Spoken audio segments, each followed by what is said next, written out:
विराट कोहलीला जेवढं हँडल करतो त्या सिच्युएशनला, ते सिच्युएशन त्याच्यानंतर ॲक्च्युली तो कसं आहे ना, तो म्हणजे तो शॉर्ट गोल ठेवतो.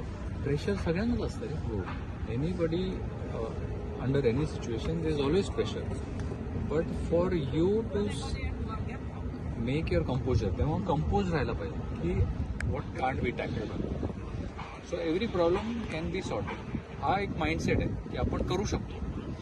नंतर मग आपल्यासमोर काय करायचं आहे, पहिले बॅटिंग आहे, 3 विकेट्स गेल्या आहे, तर 3 ओव्हर नंतर आपण काय करू शकतो. आता या ह्याच्यात तुमच्या टेनिस बॉल क्रिकेटमध्ये you can think that okay 12 balls from here on where do you want the team to बी.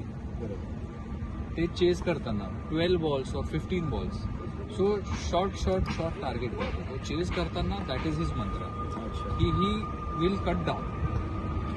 म्हणजे 50 ओव्हरची मॅच असेल आणि तो 15 ओव्हरला असेल तर तो विचार करेल की मला 21व्या ओव्हरपर्यंत काय स्कोर पाहिजे, 30व्या ओव्हरपर्यंत माझी टीम कुठे असली पाहिजे, आणि त्याप्रमाणे मग बॅटिंग करतो.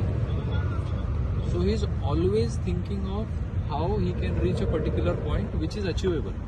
म्हणजे एकदम इझी नाही, एकदम अवघड पण नाही. तर त्याच्यामुळे तो काय स्वतःचं विसरून जातो. आणि आपण जेव्हा स्वतःचा विसर पडतो ना, तर ऑटोमॅटिकली ते प्रेशर पण दुसरीकडे डायव्हर्ट होतं. बरोबर. सो इंडिव्हिज्युअल नाही विचार करतो. जेवढा तू इंडिव्हिज्युअल कुठलाही प्लेअर विचार करतो ना, तेवढं तो ते प्रेशर जास्त फील करतो.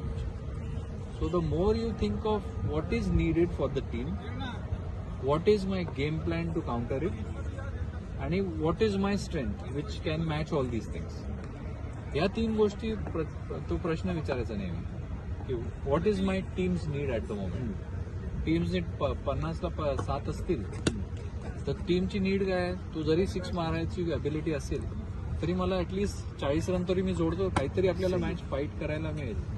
So that is the need of the team. So त्याच्यात तुला कंट्रोल करावं लागेल. किंवा एखादी होपलेस सिच्युएशन आली की आता 4 सिक्सर्स मारायचे, की तुला तुझ्याकडे माहिती की अबिलिटी माझ्याकडे आहे, तर टीमची नीड आहे की मला स्ट्राईकवर असलं पाहिजे. सो या गोष्टी तुला, मला वाटतं, if you start thinking team first, then more often than not you will make the right calls. ठीक आहे. ओके.